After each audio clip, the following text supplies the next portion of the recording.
ಶ್ರೀಗುರುಭ್ಯೋ ನಮಃ. ಪರಮಗುರುಭ್ಯೋ ನಮಃ. ಶ್ರೀಮದಾನಂದತೀರ್ಥಭಗವತ್ಪಾದಾಚಾರ್ಯಗುರುಭ್ಯೋ ನಮಃ. ಶ್ರೀವೇದವ್ಯಾಸಾಯ ನಮಃ. ಹರಿ ಓಂ. ಸೃಷ್ಟಿಸ್ಥಿತ್ಯಪ್ಯಯಃ ನಿಯತಿದೃಷಿತಮೋ ಬಂಧಮೋಕ್ಷಾಶ್ಚ ಯಸ್ಮಾತ್ ಅಸ್ಯ ಶ್ರೀಬ್ರಹ್ಮರುದ್ರಪ್ರಭೃತಿಸುರನರದ್ವಿಹಸ್ರಾತ್ಮಕಸ್ಯ ವಿಷ್ಣೋರವಸ್ಥಾ ಸಮಸ್ತಾಃ ಸಕಲಗುಣದಿಃ ಸರ್ವದೋಷೋ ವ್ಯಪೇತಃ ಪೂರ್ಣಾನಂದ ಅವ್ಯಯೋ ಯೋ ಗುರುರಪಿ ಪರಮಶ್ಚಿಂತಯೇತಂ ಮಹಾಂತಂ ಜನ್ಮಾದ್ಯಸ್ಯ ಯತೋನ್ಮಯಾದಿತೀರ್ಥಸ್ಯಾರ್ಥೇಷವಿಘ್ನಸ್ವರಾಟ್ ತೇನೇ ಬ್ರಹ್ಮರುಧಾಯ ಆದಿಕವೇ ಮುಹ್ಯಂತಿ ಯಂ ಸೂರಯಃ ತೇಜೋ ವಾರಿಮೃದಾಂ ಯಥಾ ವಿನಿಮಯೋ ಯತ್ರ ಸರ್ಗೋ ಮೃಷಾ ಧಾಮ್ನಾ ಸ್ವೇನ ಸದಾ ನಿರಸ್ತಕುಹಕಂ ಸತ್ಯಂ ಪರಂ ಧೀಮಹಿ ರಮ್ಯಂ ಪರೇಶು ಹೃದೈವ ಕರೋತಿ ಲೀಲಾಂ तं तं ಕರುತನು ತಥೈವ ರಮಾಪಿ ದೇವಿ ನೈತಾವತಸ್ಸ ಪರಮಸ್ಸ ತಥಾ ರಮಾಯಾಃ ದೋಷೋರಪಿ ನ ವಿಚಿನ್ತ್ಯ ವರಪ್ರಭೂಯತ ಬುದ್ಧಿರ್ಬಲಂ ಯಶೋಧೈರ್ಯಂ ನಿರ್ಭಯತ್ವಂ ಅರೋಗತಾ ಅಜಾಡ್ಯಂ ವಾಕ್ಪಟುತ್ವಂ ಚ ಸ್ಮರಣಾದ್ ಭವೇತ್ ಭವತಿ ಯೇನ ಭಾವಾದೇಡಮುಕೋಪಿ ವಾಗ್ಮಿ ಜಡಮತಿರಭಿಜಂತಿರ್ಜಾಯತೆ ಪ್ರಾಜ್ಞಮೌಲಿಃ सकलवचनचेतो देवता भारती सा मम वचसि निधत्तां सन्निधिं मानसे च ललितचन्द्रनिवानं शिवपदं शुभदं स्मरतां शिवम् नमस्ते तात्विका देवाः विष्णुभक्तिपरायणाः धर्ममार्गे प्रेरयन्तो भवन्तः सर्व एव हि नौमिन्याय सुदादिकृज्यमनिं श्रीपातरासन्मणिं व्याचार्यान् वेदागमाब्धिरान् श्रीवादराजानपि वन्देऽहं स्वरान् भगवत्तमगुरुन् विदद्य वारानिधिं संहितवर्तराघवेन्द्रमन्दिपान् सद्बोधसद्यानपान् सत्याविघ्नकराब्जोत्तान् पञ्चाशद्वर्षभोजकान् सत्यप्रवदतीर्थार्यान् नौमिन्यासुदार्थां समाश्रयेत् गुरुं भक्त्या महाविश्वासपूर्वकं नेक्षुभे सर्वारंश गुरो श्रीपादपङ्कज श्रीगुरुभ्यो नमः. हरिः ओಂ. हरिः ಓಂ. हरिः ಓಂ. ವೇದವ್ಯಾಸ ದೇವರು ಭಾಗವತ ಮಹಾತ್ಮೆಯಲ್ಲಿ ಅನೇಕ ವಿಷಯಗಳನ್ನು ನಿರೂಪಣೆಯನ್ನು ಮಾಡಿದ್ದಾರೆ. 3 ಅಧ್ಯಾಯಗಳಲ್ಲಿ ಬಂದಿರುವಂತಹ ಭಕ್ತಿದೇವಿ ನಾರದರ ಸಂವಾದ, ಭಕ್ತಿದೇವಿಯ ಕಷ್ಟದ ನಿವೃತ್ತಿ ಪರಿಹಾರವಾಗಿದ್ದು, ಸಪ್ತಾಹ ಯಜ್ಞ, ಅನೇಕ ವಿಷಯಗಳನ್ನು ಕೂಡ ವಿವರಣೆಯನ್ನು ತಿಳಿಸಿಕೊಟ್ಟಿದ್ದಾರೆ. 4ನೇ ಅಧ್ಯಾಯದಲ್ಲಿ ಬರುವಂತಹ ಗೋಕರ್ಣೋಪಾಖ್ಯಾನ, ಗೋಕರ್ಣನ ಚರಿತ್ರೆ, ಆತ್ಮದೇವ, ದುಂದುಕಾರಿ, ಅನೇಕ ಮಹಿಮೆಯ ಚರಿತ್ರೆಗಳನ್ನು ಕೂಡ ನಾವು ತಿಳಿದುಕೊಂಡಾಗಿದೆ. ಇನ್ನು ವೇದವ್ಯಾಸ ದೇವರು ಹೇಳುವಂತಹ ಅನೇಕ ವಿಷಯಗಳು, ಸಪ್ತಾಹ ಯಜ್ಞವನ್ನು ಹೇಗೆ ಮಾಡಬೇಕು ಎನ್ನುವುದನ್ನು ಕೂಡ ನಾವು ತಿಳಿದುಕೊಳ್ಳಬೇಕು. ಯಾವುದೋ ಜಾಗದಲ್ಲಿ ಮಾಡುವುದಲ್ಲ, ಸರಿಯಾದ ಶೋಧನೆಯಿಂದ, ಭೂಮಿಯ ಶೋಧನೆಯಿಂದ ಮಾಡಬೇಕು ಎಂಬುದಾಗಿ ನಿರೂಪಣೆಯನ್ನು ಮಾಡ್ತಾರೆ. ಭರತ ದೇಶ, ಭರತಖಂಡ, ಜಂಬೂದ್ವೀಪ, ಕರ್ಮಭೂಮಿ ಎಂಬುದಾಗಿ ನಿರೂಪಣೆಯನ್ನು ಮಾಡಿದ್ದಾರೆ. ಭರತ ದೇಶ, ಭರತಖಂಡ, ಈ ಕರ್ಮಭೂಮಿಯಲ್ಲಿ ಸಪ್ತಾಹ ಯಜ್ಞವನ್ನು ಮಾಡಬೇಕು. ಬೇರೆ ಬೇರೆ ಖಂಡಗಳಲ್ಲಿ ಕರ್ಮವೇ ಹುಟ್ಟುವುದಿಲ್ಲ ಎಂಬುದಾಗಿ ಶಾಸ್ತ್ರಕಾರರು ನಿರೂಪಣೆಯನ್ನು ಮಾಡಿದ್ದಾರೆ. ಪುರಾಣಕಾರರಾದ ವೇದವ್ಯಾಸ ದೇವರು ನಿರೂಪಣೆಯನ್ನು ಮಾಡಿದ್ದಾರೆ. ಅಂತಹ ಕರ್ಮವೇ ಹುಟ್ಟುವುದಿಲ್ಲ, ಭರತಖಂಡವನ್ನು ಬಿಟ್ಟರೆ ಬೇರೆ ಯಾವ ದೇಶಗಳಲ್ಲೂ ಕೂಡ ಕರ್ಮವೇ ಹುಟ್ಟುವುದಿಲ್ಲ, ಬರೀ ಪಾಪವೇ ಈ ಭೂಮಿಯಲ್ಲಿ ಇರ್ತದೆ ಎಂಬುದಾಗಿ ನಿರೂಪಣೆಯನ್ನು ಮಾಡಿದ್ದಾರೆ.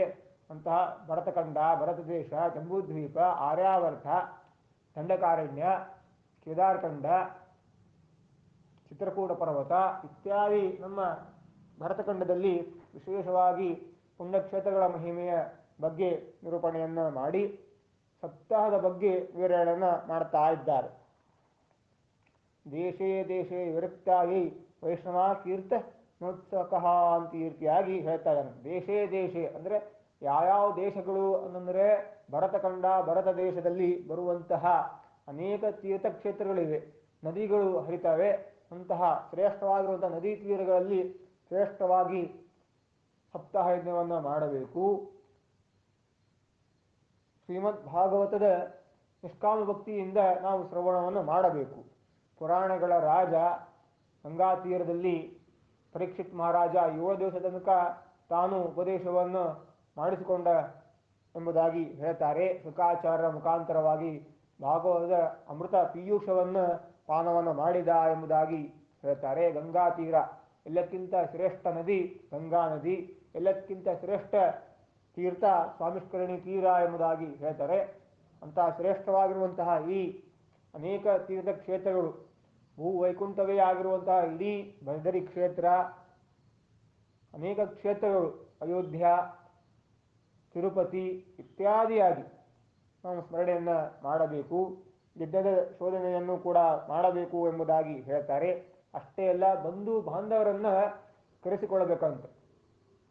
ಈಗಿನ ಕಾಲದಲ್ಲಿ ವಾಟ್ಸಾಪ್ ಮುಖಾಂತರವಾಗಿ ತಕ್ಷಣ ಕರೆಸಿದರೆ ಸಾಕು, ಸಂತೋಷವಾಗ್ತದೆ. ಅಂತಹ ಸಂದರ್ಭದಲ್ಲೂ ಕೂಡ ಮಂದಿಯನ್ನು ಕರಿಬೇಕಂತೆ, ಎಲ್ಲ ಸಾತ್ವಿಕ ಜೀವರಾಶಿಗಳನ್ನು ಕರಿಬೇಕು ಎಂಬುದಾಗಿ ಹೇಳ್ತಾರೆ. ಅನೇಕ ಪ್ರಾಣಿ ಪಕ್ಷಿಗಳು ಕೂಡ ಭಾಗವತ ಅಮೃತ ಪಾನವನ್ನು ಮಾಡಿದ್ದಾವೆ.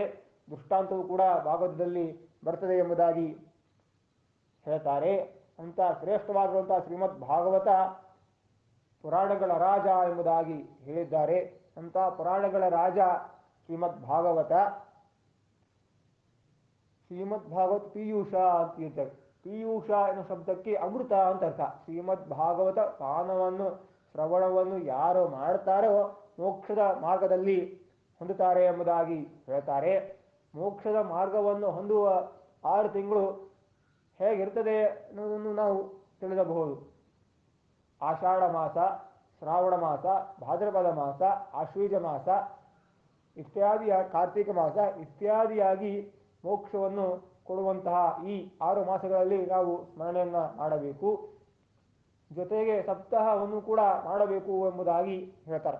ವರ್ಷದವರೆಗೂ ಕೂಡ 12 ತಿಂಗಳು ಅವಶ್ಯವಾಗಿ ಸಪ್ತಾಹವನ್ನು ಮಾಡಲೇಬೇಕು. ಅದರಲ್ಲಿ 6 ತಿಂಗಳು ವಿಶೇಷವಾಗಿ ಈ 6 ಮಾಸಗಳನ್ನು ಹೇಳಿದ್ದಾರೆ. ಮೋಕ್ಷವನ್ನು ಕೊಡುವಂತಹ ಈ ಶ್ರೀಮದ್ ಭಾಗವತ ಶ್ರವಣವನ್ನು ನಿಷ್ಕಾಮ ಭಕ್ತಿಯಿಂದ ಮಾಡಬೇಕು ಎಂಬುದಾಗಿ ತಿಳಿಸಿಕೊಟ್ಟಿದ್ದಾರೆ. ಸರ್ವತೀರ್ಥಗಳು ನಮ್ಮ ಭಾರತ ದೇಶದಲ್ಲಿ ಎಲ್ಲ ಕಡೆಗೂ ತೀರ್ಥಕ್ಷೇತ್ರಗಳು ಶ್ರೇಷ್ಠವಾದದ್ದು. ತಿರುಪತಿ ತಿರುಮಲ ಕ್ಷೇತ್ರದಲ್ಲಿ 66 ಕೋಟಿ ತೀರ್ಥಗಳಿವೆ ಅಂತ ಈ ರೀತಿಯಾಗಿ ಪುರಾಣಗಳ ಮಹಿಮೆಯನ್ನು ತಿಳಿಸಿದೆ. ಅದರಲ್ಲೂ ಕೂಡ ಪ್ರಧಾನವಾದದ್ದು ಸ್ವಾಮಿಷ್ಕರಣಿ ತೀರ್ಥ, ಆಕಾಶಗಂಗಾ, ಕಪಿಲ ತೀರ್ಥ ಎಂಬುದಾಗಿ ಹೇಳ್ತಾರೆ. ಇನ್ನು ಅನೇಕ ತೀರ್ಥಗಳು ಇವೆ. ನೈಮಿಷಾರಣ್ಯದ ಹತ್ತಿರವಾಗಿರುವಂಥ ತೀರ್ಥಗಳಿವೆ. ಮಿಶ್ರಿತ್ ಎಂಬ ತೀರ್ಥಗಳು ಕೂಡ ಇದೆ. ಸರ್ವತೀರ್ಥಗಳಲ್ಲಿ ಶ್ರೇಷ್ಠವಾದದ್ದು ಎಂಬುದಾಗಿ ಹೇಳ್ತಾರೆ. ಅಂತ ಎಲ್ಲ ತೀರ್ಥಕ್ಷೇತ್ರಗಳಲ್ಲಿಯೂ ಕೂಡ ಶೋಧನೆಯನ್ನು ಮಾಡಿಕೊಂಡು ಯಜ್ಞದ ಪ್ರಾರಂಭವನ್ನು ಮಾಡಬೇಕು, ಜ್ಞಾನ ಯಜ್ಞವನ್ನು ಮಾಡಬೇಕು ಎಂಬುದಾಗಿ ಹೇಳ್ತಾ ಇದ್ದಾರೆ. ಮೊದಲಿಗೆ ಯಜ್ಞವನ್ನು ಪ್ರಾರಂಭವನ್ನು ಮಾಡಬೇಕಾದರೆ ಆಚಮನೆ, ಪ್ರಾಣಾಯಾಮ, ಸಂಕಲ್ಪ, ಮನೆಯ ಯಜಮಾನ ಯಾರಿರ್ತಾರೋ ಸಂಕಲ್ಪಪೂರ್ವಕವಾಗಿ ಮಾಡ್ತಾರಲ್ಲ, ಅದೇ ರೀತಿಯಾಗಿ ಸಂಕಲ್ಪವನ್ನು ಮಾಡ್ತಾ ಯಜ್ಞ ಪ್ರಾರಂಭವನ್ನು ಮಾಡಬೇಕು, ಜ್ಞಾನ ಯಜ್ಞವನ್ನು ಮಾಡಬೇಕು ಎಂಬುದಾಗಿ ನಿರೂಪಣೆಯನ್ನು ಮಾಡಿದ್ದಾರೆ. ಶುದ್ಧವಾಗಿ ಆಸನವನ್ನು ಕೂಡಿಸಿಕೊಂಡು ಯಜಮಾನ ಸ್ಮರಣೆಯನ್ನು ಮಾಡಬೇಕಂತೆ. ಪುರಾಣ ಹೇಳುವ ಆಚಾರ್ಯರು ನಿಷ್ಕಾಮ ಭಕ್ತಿಯಿಂದ ಹೇಳಬೇಕು ಎಂಬುದಾಗಿ ಹೇಳ್ತಾರೆ. ನಿಷ್ಕಾಮ ಭಕ್ತಿಯಿಂದ ಶ್ರವಣವನ್ನು ಕೂಡ ಮಾಡುವಂತಹ ಸ್ತೋತ್ರಗಳು ಸ್ಮರಣೆಯನ್ನು ಪ್ರತಿಕ್ಷಣದಲ್ಲಿ ಭಾಗವತದ ಸ್ಮರಣೆಯನ್ನು ಮಾಡಬೇಕು ಎಂಬುದಾಗಿ ಹೇಳ್ತಾರೆ. ಅಂತಹ ಶ್ರೇಷ್ಠವಾಗಿರುವಂತಹ ಶ್ರೀಮದ್ ಭಾಗವತದ ಪೀಯೂಷ ಎಂಬುದಾಗಿ ಸ್ಮರಣೆಯನ್ನು ಮಾಡಬೇಕು. ಇನ್ನು ತೀರ್ಥಕ್ಷೇತ್ರಗಳು, ತೀರ್ಥೇ ವಾಪಿ ವನೇ ವಾಪಿ ಗೃಹೇ ವಾಪಿ ಶ್ರವಣಂ ಮಹತ್ ಅಂತ ಈ ರೀತಿಯಾಗಿ ಹೇಳ್ತಾರೆ. ವಿಶಾಲ ವಸುಧಾ ಯತ್ರ ಕರ್ತವ್ಯಂ ತತ್ಕಥಾ ಫಲಂ ಅಂತ ಈ ರೀತಿಯಾಗಿ ನಿರೂಪಣೆಯನ್ನು ಮಾಡಿದ್ದಾರೆ. ತೀರ್ಥಕ್ಷೇತ್ರಗಳು ನಮ್ಮ ಭಾರತ ದೇಶದಲ್ಲಿ ಎಷ್ಟು ತೀರ್ಥಗಳಿವೆ ನಮಗೆ ಲೆಕ್ಕವಿಲ್ಲ. ಅಂತಹ ತೀರ್ಥಕ್ಷೇತ್ರದಲ್ಲಿ ಹೋಗಿ ಭಾಗವತದ ಶ್ರವಣವನ್ನು ಮಾಡಬೇಕು, ಭಾಗವತ ಸಪ್ತಾಹವನ್ನು ಮಾಡಬೇಕು ಅಂತ ಈ ರೀತಿಯಾಗಿ ಹೇಳ್ತಾರೆ. ವನಂ ಅರಣ್ಯ ಪ್ರದೇಶಗಳಲ್ಲಿ ಮುಖ್ಯವಾಗಿ ಅರಣ್ಯ ಪ್ರದೇಶಗಳಲ್ಲಿ ವಿಶಾಲವಾಗಿ ಸ್ಮರಣೆಯನ್ನು ಮಾಡುತ್ತಾ ಅಲ್ಲಿ ಸಪ್ತಾಹವನ್ನು ಮಾಡಬೇಕು ಎಂಬುದಾಗಿ ಹೇಳ್ತಾರೆ.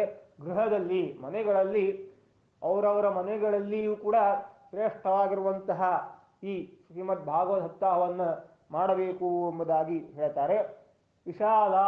ಬದರಿ ವಿಶಾಲ ಎಂಬುದಾಗಿ ಹೇಳ್ತಾರಲ್ಲ, ಅಂತ ಬದರಿ ಕ್ಷೇತ್ರದಲ್ಲಿ ಅಲಕನಂದ ತೀರ್ಥ, ಅಂತ ಅಲಕನಂದ ನದಿಯಲ್ಲಿ ಪಕ್ಕದಲ್ಲೇ ಗಂಗಾ ತೀರ್ಥ ಸಂಪೂರ್ಣವಾಗಿ ಸನ್ನಿಧಾನ ಇರುವುದರಿಂದಾಗಿ ಶ್ರೀಮದ್ ಭಾಗವತ ಶ್ರವಣವನ್ನು ಮಾಡಬೇಕು, ಸಪ್ತಾಹವನ್ನು ಮಾಡಬೇಕು ಎಂಬುದಾಗಿ ಹೇಳ್ತಾರೆ. ಅಂತಹ ವಸುಧಾ ಇಡೀ ಭೂಮಿಯ ಶೋಧನೆಯನ್ನು ಮಾಡಬೇಕಂತೆ. ಇದು ನಮ್ಮ ಕರ್ತವ್ಯ ಅಂತ ಈ ರೀತಿಯಾಗಿ ಹೇಳ್ತಾರೆ. ಎಲ್ಲಿ ಯಾವ ಕ್ಷೇತ್ರಗಳು ಶ್ರೇಷ್ಠವಾಗಿರ್ತವೋ ಅಲ್ಲಿ ಶ್ರವಣವನ್ನು, ಶ್ರೀಮದ್ ಭಾಗವತ ಶ್ರವಣವನ್ನು ಮಾಡಬೇಕು ಎಂಬುದಾಗಿ ನಿರೂಪಣೆಯನ್ನು ಮಾಡಿದ್ದಾರೆ. ಅಂತಹ ಶ್ರೇಷ್ಠವಾಗಿರುವಂತಹ ಶ್ರೀಮದ್ ಭಾಗವತ ಶ್ರೇಷ್ಠವಾದಂತಹ ಈ ಅದ್ಭುತ ಶ್ರವಣ ಮನನ ನಿಧಿಧ್ಯಾಸನ ಮಾಡುವುದರಿಂದ ನಮ್ಮ ಆಪತ್ತುಗಳು ಕೂಡ ಪರಿಹಾರವಾಗ್ತವೆ ಎಂಬುದಾಗಿ ಹೇಳ್ತಾರೆ. ಬರೀ ಯಜ್ಞ ಜ್ಞಾನಯಜ್ಞ ಅಷ್ಟೇ ಅಲ್ಲ, ಪುರಾಣ ಹೇಳುವ ಆಚಾರ್ಯರು ಮನೆ ಯಜಮಾನ ಒಬ್ಬರೇ ಅಲ್ಲ, ಇಡೀ ಕುಟುಂಬ ಎಷ್ಟು ಮಂದಿ ಬಳಗದವರಿದ್ದಾರೆ ಅಷ್ಟೂ ಬಳಗದವರನ್ನು ಕರೆಸಿ ಶೋಧನೆಯನ್ನು ಮಾಡಿಸಿ ನಿರೂಪಣೆಯನ್ನು ಮಾಡಬೇಕು ಎಂಬುದಾಗಿ ನಿರೂಪಣೆಯನ್ನು ಮಾಡಿದ್ದಾರೆ. ಅಂತಹ ಶ್ರೇಷ್ಠವಾಗಿರುವಂತಹ ಶ್ರೀಮದ್ ಭಾಗವತ ಮೊದಲಿನಿಂದಲೂ ಕೂಡ ಬಂದಿದೆ. ಸಾಕ್ಷಾತ್ ಪರಮಾತ್ಮನೇ ಬ್ರಹ್ಮದೇವರಿಗೆ ಉಪದೇಶವನ್ನು ಮಾಡಿದ್ದು, ಬ್ರಹ್ಮದೇವರ ಮುಖಾಂತರವಾಗಿ ಉಪದೇಶದ ಮುಖಾಂತರವಾಗಿಯೇ ಸನಕಾದಿಗಳು ಉಪದೇಶವನ್ನು ಮಾಡಿಸಿಕೊಂಡಿದ್ದಾರೆ. ಸನಕಾದಿಗಳಿಂದ ನಾರದರು, ನಾರದರಿಂದ ಶ್ರೇಷ್ಠವಾಗಿರುವಂತಹ ವೇದವ್ಯಾಸ ದೇವರ ಮುಖಾಂತರವಾಗಿಯೇ ಭಾಗವತ ನಮಗೆ ಉಪಲಬ್ಧವಾಗಿದೆ. 18,000 ಶ್ಲೋಕಾತ್ಮಕವಾಗಿರುವಂತಹ ಶ್ರೀಮದ್ ಭಾಗವತ ಉಪದೇಶ ನಮಗೆ ಉಪಲಬ್ಧವಾಗಿದೆ. ವೇದವ್ಯಾಸ ದೇವರಿಂದ ಶುಕಾಚಾರ್ಯರು ಉಪದೇಶವನ್ನು ತೆಗೆದುಕೊಂಡಿದ್ದಾರೆ. ಶುಕಾಚಾರ್ಯರ ಮುಖಾಂತರವಾಗಿ ಪರೀಕ್ಷಿತ್ ಮಹಾರಾಜ ಅನೇಕ ಬ್ರಹ್ಮರ್ಷಿಗಳು, ರಾಜರ್ಷಿಗಳು ಮುಖಾಂತರವಾಗಿ ಈ ರೀತಿಯಾಗಿ ಇದೆ ಎಂಬುದಾಗಿ ಹೇಳ್ತಾರೆ. ಶುಕಾಚಾರ್ಯ ಮುಖಾಂತರವಾಗಿ ಸೂತಾಚಾರ್ಯರು ಶ್ರೀಮದ್ ಭಾಗವತ ಶ್ರವಣವನ್ನು ಮಾಡಿದ್ದಾರೆ. ಅಂತಹ ಶ್ರೇಷ್ಠವಾಗಿರುವಂತಹ ಶ್ರೀಮದ್ ಭಾಗವತ ಉಪದೇಶವನ್ನು ಸೂತಾಚಾರ್ಯರು ಶೌನಕಾದಿ ಮಹರ್ಷಿಗಳಿಗೆ ಉಪದೇಶವನ್ನು ಮಾಡಿದ್ದು ಎಂಬುದಾಗಿ ನಿರೂಪಣೆಯನ್ನು ಮಾಡಿದ್ದಾರೆ. ಅಂತಹ ಶ್ರೀಮದ್ ಭಾಗವತ ಶ್ರವಣ ಮನನ ನಿಧಿಧ್ಯಾಸನ ಮಾಡುವುದರಿಂದ ನಮ್ಮ ಆಪತ್ತುಗಳು ಕೂಡ ಪರಿಹಾರವಾಗ್ತವೆ, ಸಂಸಾರದ ನಿವೃತ್ತಿ ಆಗ್ತವೆ ಅಂತ ಈ ರೀತಿಯಾಗಿ ಹೇಳಿದ್ದಾರೆ. ಶ್ರೀಮದ್ ಭಾಗವತ ನಮಗೆ ಅತ್ಯಂತ ಶ್ರೇಷ್ಠವಾದಂತಹ ಗ್ರಂಥ. ಜನ್ಮಾಂತರದಲ್ಲಿ ಪುಣ್ಯವನ್ನು ಮಾಡಿದರೆ ಭಾಗವತ ಶ್ರವಣ ಆಗ್ತದೆ ಎಂಬುದಾಗಿ ನಿರೂಪಣೆಯನ್ನು ಮಾಡಿದ್ದಾರೆ. ಗವಾಂ ಕೋಟಿ ಸಹಸ್ರಾಣಂ, 1 ಕೋಟಿ ಆಕಳು ಎಷ್ಟು ದಾನವನ್ನು ಮಾಡ್ತೀವೋ ಅಷ್ಟು ದಾನ ಈ ಭಾಗವತ ಶ್ರವಣ ಮಾಡುವುದು ಅತ್ಯದ್ಭುತ ಎಂಬುದಾಗಿ ಹೇಳ್ತಾರೆ. ಅಶ್ವಾನಂ ಅಯುತಂ ತಥಾ ಅಂತ ಈ ರೀತಿಯಾಗಿ ಅಶ್ವ ಕುದುರೆಗಳ 10,000 ಕುದುರೆಗಳನ್ನು ದಾನ ಮಾಡಿದಷ್ಟು ಪುಣ್ಯ ಬರ್ತದೆ ಎಂಬುದಾಗಿ ತಿಳಿಸಿಕೊಟ್ಟಿದ್ದಾರೆ. ಅಂತಹ ಶ್ರೀಮದ್ ಭಾಗವತ ಯಜ್ಞ ಪ್ರಾರಂಭವನ್ನು ಮಾಡಬೇಕು.